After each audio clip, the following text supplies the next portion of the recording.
Assalamualaikum warahmatullahi wabarakatuh. Yang saya hormati Bapak Dr. Hamidullah Mahmud LCMA selaku dosen pengampu mata kuliah hadis serta teman-teman. Perkenalkan, nama saya Karisa Salsabila Ramadhania dari kelas 2D dengan NIM 12513200080, Prodi Manajemen Dakwah Fakultas Dakwah dan Ilmu Komunikasi. Pada kesempatan kali ini, saya akan mempresentasikan materi tentang hadis kepedulian sosial. Teman-teman, hadis merupakan sumber ajaran Islam yang kedua setelah Al-Quran. Melalui hadis, Rasulullah SAW memberikan banyak pedoman tentang bagaimana kita harus berhubungan dengan Allah maupun dengan sesama manusia. Salah satu nilai yang sangat ditekankan dalam hadis adalah kepedulian sosial, yaitu sikap peduli, saling membantu, saling menghargai, dan saling meringankan beban orang lain. Sebagai makhluk sosial, kita tidak bisa hidup sendiri. Dalam kehidupan sehari-hari, kita pasti membutuhkan bantuan orang lain. Karena itu, Islam mengajarkan agar kita saling tolong-menolong dan menjaga persaudaraan sehingga tercipta kehidupan yang harmonis, damai, dan penuh kasih sayang. Pada slide ini terdapat hadis yang diriwayatkan oleh Abdullah bin Umar radhiyallahu an dan diriwayatkan oleh Imam Bukhari. An Abdullah bin Umar radhiyallahu anhuma akhbarahu anna Rasulullah sallallahu alaihi wasallam qala al-muslimu akhul muslimi la yazlimuhu wa la yuslimuhu wa man kana fi hajati akhihi kana Allahu fi hajatihi. Wa man faraja an muslim kurbatan farajallahu anhu kurbatan min kurbati yaumil qiyamah wa man satara musliman satarahullahu yaumal qiyamah. Rawahul Bukhari. Isi hadis ini menjelaskan bahwa seorang muslim adalah saudara bagi muslim yang lain. Oleh karena itu, kita tidak boleh menzalimi ataupun membiarkan saudara kita berada dalam kesulitan. Rasulullah Shallallahu Alaihi Wasallam juga menjelaskan bahwa siapa saja yang membantu saudaranya, maka Allah akan membantu kebutuhannya. Siapa yang meringankan kesulitan orang lain, maka Allah akan meringankan kesulitannya di hari kiamat.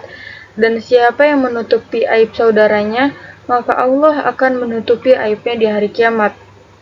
Jadi hadis ini mengajarkan bahwa setiap kebaikan yang kita lakukan kepada orang lain akan mendapatkan balasan yang baik dari Allah Subhanahu wa taala. Pada bagian ini Rasulullah Shallallahu alaihi wasallam menjelaskan bahwa barang siapa menghilangkan kesusahan seorang muslim, maka Allah akan menghilangkan kesusahannya pada hari kiamat. Artinya, membantu orang lain bukan hanya memberikan manfaat bagi orang yang dibantu, tetapi juga menjadi amal yang sangat besar di sisi Allah.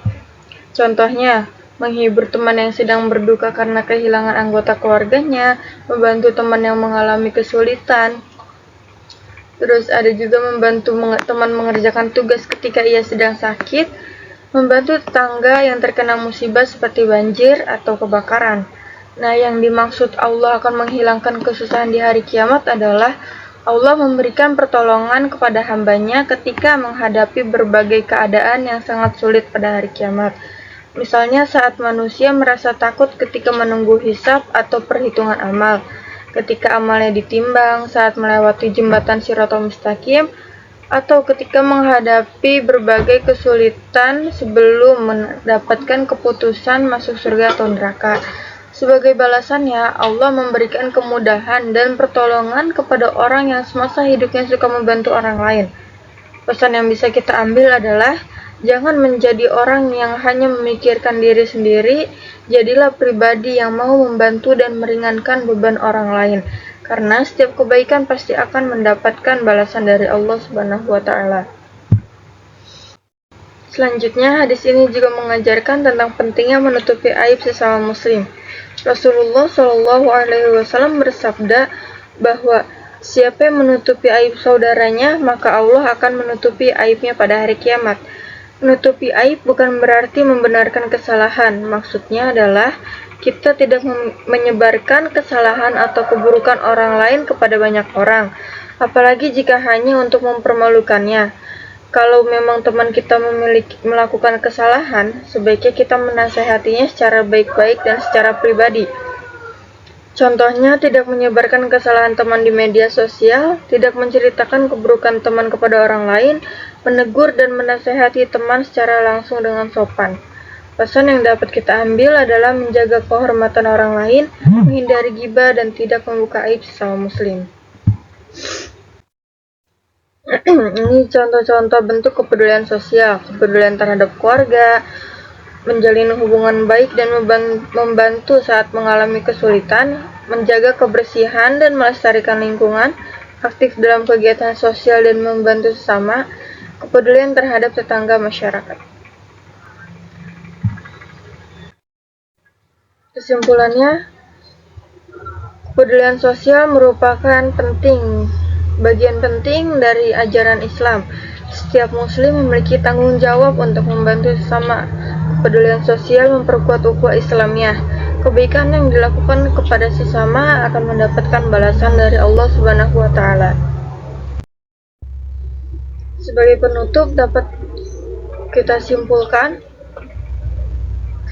jika nilai-nilai ini kita terapkan dalam kehidupan sehari-hari, baik di kampus, di rumah, maupun di lingkungan masyarakat, maka hubungan antar sesama akan menjadi lebih baik dan penuh rasa persaudaraan. Demikian presentasi dari saya, mohon maaf apabila ada kekurangan. Wassalamualaikum warahmatullahi wabarakatuh.